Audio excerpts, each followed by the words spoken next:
Voilà, 5 minutes qui demandent pour venir. Alors, voilà, tu vas parler au micro. Hein? Oui, bonjour, micro. Qu'est-ce qui se passe? Oui, mais là, j'ai pas de tiroir.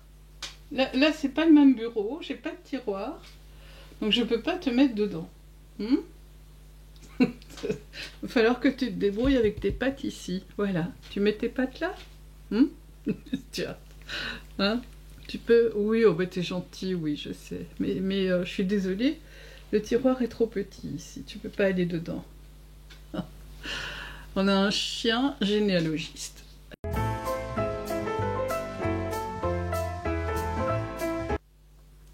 Bonjour à tous, je suis ravie de vous retrouver aujourd'hui. Alors, aujourd'hui, nous allons faire suite à Généalogie pas à pas de la semaine dernière qui parlait, alors je vais vous donner l'abréviation, c'est QQQ, CC, QP. Alors, ça veut dire quoi? Eh bien, vous le découvrirez tout au fil de cette vidéo. Et puis, nous allons fabriquer ensemble un tableur Excel de base. Vraiment, il n'y a pas de quoi s'affoler pour ceux qui ne connaissent pas les tableurs Excel. Vous allez simplement apprendre à organiser vos recherches plutôt que sur des feuilles de papier. Vous verrez que ça vous simplifiera la tâche au plus vous aurez d'ancêtres à rechercher. Vous pourrez le télécharger, je vous redonnerai en fait le lien dans le bas de la page ici, vous savez, des explications qui sont sous la vidéo. Et de plus, si vous allez sur le blog, vous allez aussi trouver un lien pour télécharger le journal de recherche de généalogie qui est gratuit. Donc je vous invite à faire ça. Et puis, je vous retrouve de l'autre côté. À tout de suite! J'ai ouvert une page Excel. Alors moi j'ai un abonnement Microsoft, mais vous pouvez le télécharger. Je vous ai mis sur je vous mettrai sur la page le dessous de la vidéo en fait la référence pour aller sur Microsoft. Je pense que c'est gratuit les téléchargements de base. Et donc on va poser nos 7 colonnes. Qui, quoi, quand, où, combien. Alors j'ai mis combien d'enfants dans notre cas, c'est ce qui va nous intéresser. Comment et pourquoi. J'ai déjà préparé ça à l'avance, comme ça vous êtes tranquille. Et j'ai rajouté une colonne à gauche, statut, pour pouvoir mettre les informations sur l'évolution en fait du travail. Si c'est terminé, bah, c'est parfait. Mais là, on va mettre soit en cours, soit à faire, enfin, vous trouverez les mots qu'il faut. Alors, la première chose que je vais faire avant d'aller plus loin, je vais aller dans Fichier. Alors, évidemment, moi, ça va m'enregistrer une copie, mais vous aurez enregistré sous. Et je vais aller dans mes documents. Vous voyez, j'ai noté QQOCCP pour enregistrer. Et comme ça, je suis sûre de ne pas perdre mon travail. Ensuite, je vais aller faire quelque chose ici sur la première colonne pour que ça me paraisse plus clair. Je vais le mettre en gras avec le G qui est là. Et je vais augmenter la police. Je vais la mettre en 16. Comme ça, vous voyez bien que c'est un titre. Si vous voulez changer la couleur, vous la changez ici. Comme ça, vous voyez, ça change de couleur. Il y a encore quelque chose qui ne va pas. C'est-à-dire que le qui, quoi, quand. Alors, le qui, on va le savoir. Je vais vous montrer tout de suite. Je vais rentrer là en majuscule. Bienvenue, Alphonse. On mettra l'autre personne après, mais c'est juste pour vous montrer. Et ensuite, on a quoi, quand, où. Alors, ces trois-là, alors, je vais marquer naissance, comme ça vous comprendrez mieux. Ces trois-là, en fait, vous allez, si je prenais le début, ce serait mieux. Donc, vous prenez en haut de colonne et vous allez insérer, commence, insérer. Donc, j'ai quoi, quand, où, de façon répétitive, quoi, quand, où. Vous allez voir, on va raccourcir les colonnes. Je vous ai déjà préparé une feuille et vous verrez que c'est beaucoup plus simple. Parce que si vous devez commencer à bouger l'ascenseur à gauche, à droite pour pouvoir jouer avec les choses, ça ne va pas. On va déjà essayer de raccourcir cette colonne-là. Donc on a qui, quoi, quand, où. Ce que je vous propose, c'est de figer le premier volet. Donc vous allez dans Affichage, figer les volets, et puis vous figez la première ligne, la ligne supérieure. Je crois que je sais pas si j'ai bien fait. Faire la ligne, figer la ligne supérieure. Voilà. Donc quand vous figez la ligne supérieure, ça veut dire que chaque fois que vous allez écrire en dessous, en fait, ça ne bougera pas et vous pourrez toujours lire ce qui est noté. Maintenant, je vais éviter de perdre du temps à remplir progressivement et on va aller directement sur la feuille que je vous ai préparée. La voici et j'ai déjà préparé Alphonse et Aimé. La première chose que je fais, c'est que je vais noter en dessous là. Vous voyez, vous pouvez double-cliquer et vous renommer la feuille. Alors je vais la mettre test, comme ça vous le savez. Hop, et si je veux rajouter une feuille, ben j'en rajoute une. Et par contre, j'ai intérêt, alors je vais voir laquelle je vais prendre. Je crois que j'ai intérêt à prendre celle-là, elle n'est pas encore trop compliquée. Je clique dans le coin supérieur gauche, hop, je fais un copier, je vais sur la feuille 3, je clique dans le coin supérieur gauche, je fais un coller, donc c'est celui de gauche, le plus à gauche en fait.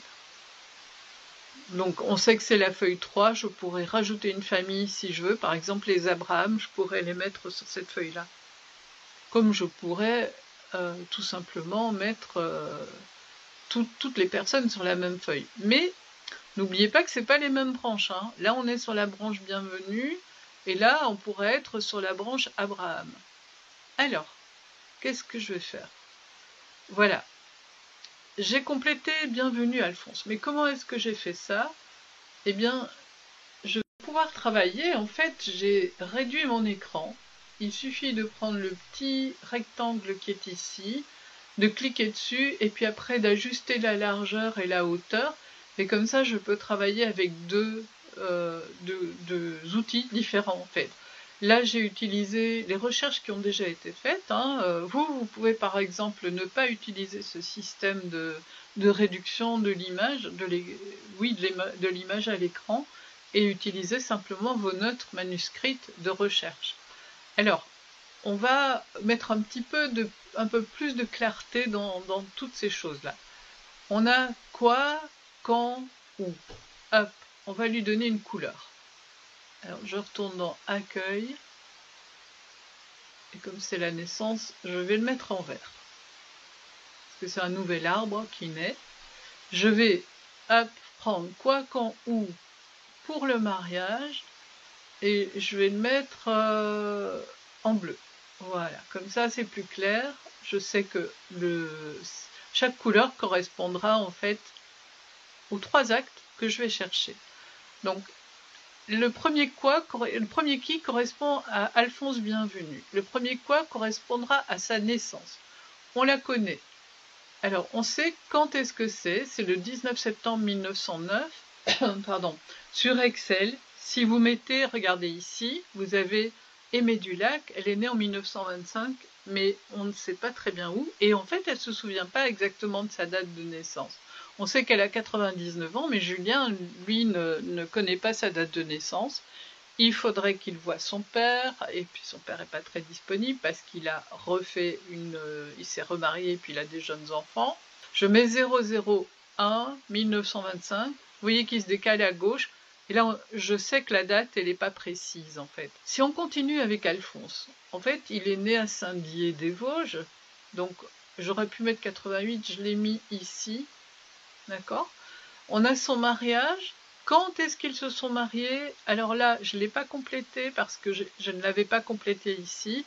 On sait par le récit de Noël de la mamie qu'elle a donné une date, mais comme c'était en semaine, c'était un petit peu bizarre. C'est possible que ça arrive. Hein. Julien, qui sait que les mariages se passent le samedi en général, a trouvé ça bizarre, donc il n'a pas voulu noter. Mais c'est à toi. Donc du coup, il est allé chercher sur les actes en ligne, évidemment. il ne les a pas trouvés parce que ça n'est pas encore communicable. En fait, il a noté décès, il sait quand le papy est décédé, donc le 21 décembre 1967, parce que son père lui a dit. Mais il faut qu'il trouve, en fait, il sait que c'est à Saint-Dié, et dans la colonne « Comment », en fait, il va devoir trouver comment, c'est-à-dire écrire à Saint-Dié, par exemple. Voilà, mail Saint-Dié, et c'est ajouté. D'accord? Dans le pourquoi, il est marqué naissance pas dans les Vosges, mais si, il est bien né dans les Vosges, donc on supprime ça, et le pourquoi peut rester vide parce qu'on a rien de spécial. Et là, il est marqué combien? Et moi, j'ai ajouté les enfants. Et en fait, j'ai fusionné les deux cellules, pardon, excusez-moi, parce que je sais qu'il y a 4 enfants. Donc j'ai noté le premier prénom, celui que je connaissais, et les autres viendront par la suite. Donc là, j'ai noté statut à compléter, et pour Aimé Dulac, eh bien c'est à compléter aussi, puisque en fait on ne connaît pas bien sa date de naissance, on ne sait pas où elle est née, on connaît l'acte de mariage, mais on ne sait pas à quelle date il s'est marié, on sait où, et elle est toujours en vie. Donc ça c'est noté là. Elle a eu 4 enfants avec Alphonse. Ben voilà, c'est tout ce qu'on a à savoir sur elle. Donc elle, on pourrait avoir vite terminé en fait, et vous pouvez continuer ainsi avec toutes sortes de fiches, toutes sortes d'éléments. On a la naissance. Vous voyez, je vais juste cliquer comme ça. Moi, ce que je fais en général, je vais vous le montrer tout de suite, c'est que je mets N. Hop, je vais faire comme ça. Et donc N.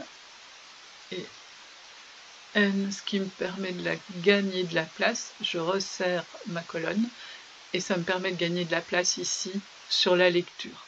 Pour le mariage, je mets une croix et pour le décès, je mets un D parce que vous voyez que ça vous emmène un petit peu plus loin. Là, vous pouvez resserrer vos colonnes. Donc ici, si je mets un D, mais je voulais que je ne l'ai pas fait parce que je voulais que vous me suiviez bien. Donc hop, ça ne va pas se rétrécir davantage parce que le quoi est assez volumineux. Et là, je mettrai un X majuscule, hop, et X majuscule. Si vous voulez, vous pouvez mettre ça au milieu. Il y en a qui aiment bien faire des jolies choses, alors hop, voilà. Et comme ça, vous mettez au milieu. D'accord? Donc on est toujours bien dans ces choses-là. Combien d'enfants on va le laisser? On sait qu'il y en a 4 et on va laisser les plages vides. Alors ce que je vais faire, c'est que je vais utiliser la fonction trier qui est ici et je vais trier de A à Z.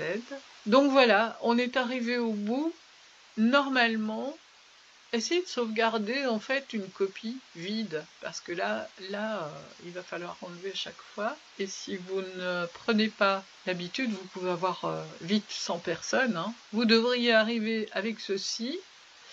J'ai oublié de vous montrer, parce que vous voyez la différence entre cette première feuille et la deuxième, c'est que là, il n'y a pas de case, et ici, j'en ai. Alors, qu'est-ce que j'ai fait? J'ai sélectionné ici en haut à gauche, on va le faire sur une page où il n'y en a pas. J'ai sélectionné ici en haut à gauche, je prends format de cellule, je vais dans bordure, contour, intérieur, OK. Et vous voyez là, j'ai en fait mes cellules qui sont sélectionnées.